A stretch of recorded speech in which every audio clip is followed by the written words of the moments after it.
Hello, my name is Paul Weston, and I am a racist.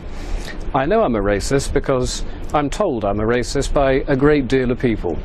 The hard left think I'm a racist, the Labour Party thinks I'm a racist, Conservatives think I'm a racist, Liberal Democrats think I'm a racist, the BBC thinks I'm a racist, so I must therefore be a racist.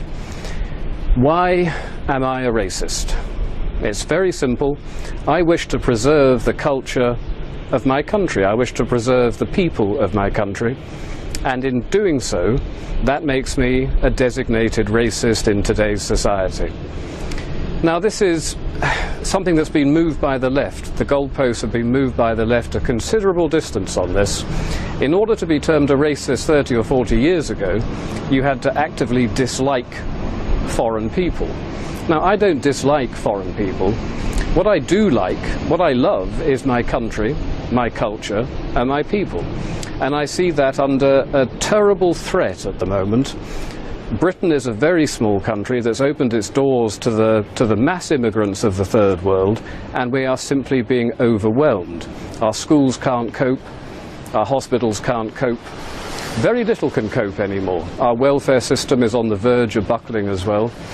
So if I want to defend what I grew up in, what I was born into, my country, my British culture, my heritage and my history, I am apparently, according to absolutely everybody today, a racist.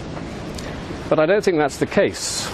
Not the case that I'm not actually a racist. I'm going to admit that full out right now, because clearly I am. I've been told by so many people I am, it simply must be true. I'm probably also an Islamophobe. A phobia is an irrational fear of something. Now, I don't have an irrational fear of Islam. I look around the world today at Syria at the moment, where almost 100,000 people have been killed in the last 2 years, where Shia Muslims are slaughtering Sunni Muslims and vice versa. I look at places like Indonesia and Egypt and China and the Philippines. Everywhere you look, you see problems with Islam. And they're violent. They are, dare I say it, to really reinforce my racist credentials, a thoroughly savage political and religious ideology. Now, many people will disagree with that. The far left, of course, will say you cannot criticize Islam because Islam is a religion and rules have now been put into place in this country that say if you criticize it, you are guilty of inciting religious hatred. But Islam is not just a religion. Islam is a political ideology as well, and we need to call it out on the fact that it is also political. It is a culture that is both political and religious. And I would like to know if I'm able to say certain things about it. Do I think, for example, that stoning adulteresses to death is something that we should welcome in this country? Well, I don't think it is, so therefore I'm guilty of religious hatred by saying it. Do I think homosexuals should be hanged from cranes? No, I don't. I think it's backward, I think it's savage, and I think the people that do it are beyond the pale, quite frankly. And I'm not allowed to say these things because, of course, I'm again inciting religious hatred. So not only am I a racist, I'm also a religionist, apparently. But I'm not. You know, we have a huge problem in this country that is not going to go away. It's going to get worse and worse and worse. We as a people are declining as a demographic, and the Islamic population is growing 9 times faster than any other, and when I look to the future, I see a full-blown religious civil war occurring in this country. The unthinkable things that are going on in somewhere like Syria today will happen in this country before 2040, certainly before 2050, and I don't want Britain to turn into a country like that. So I'm going to denounce Islam as a backward, savage political and religious ideology.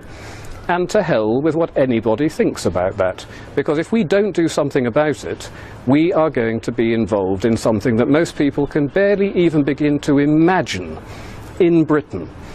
Babies are beheaded in towns in Syria. The idea this could happen in somewhere like Surbiton or even Eaton Square is simply impossible to think for most people, but it is going to happen. It really is going to happen. So we need to denounce it for what it is, and we need to start mounting some sort of defence against this. But the trouble with mounting a defence against it is that you get hit with the racist accusation. I'm not a racist, but.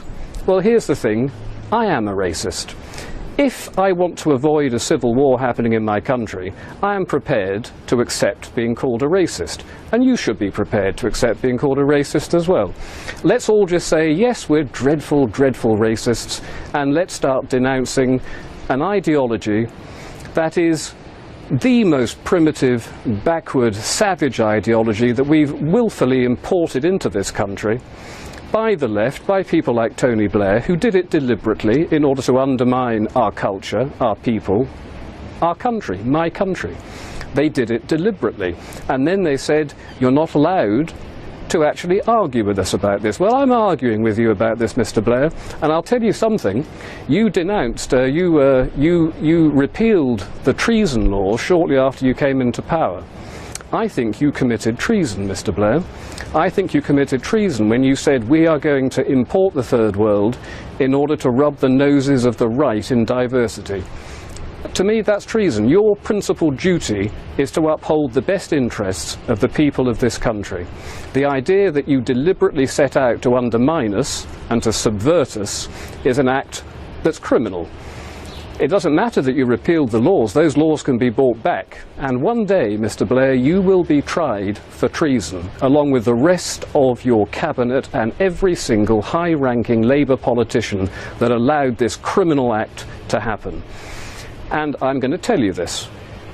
It doesn't matter that you can perhaps prosecute me for racism or inciting religious hatred. I don't believe in that. I believe only in one thing, the defence of my country, the defence of my people, the defence of my culture.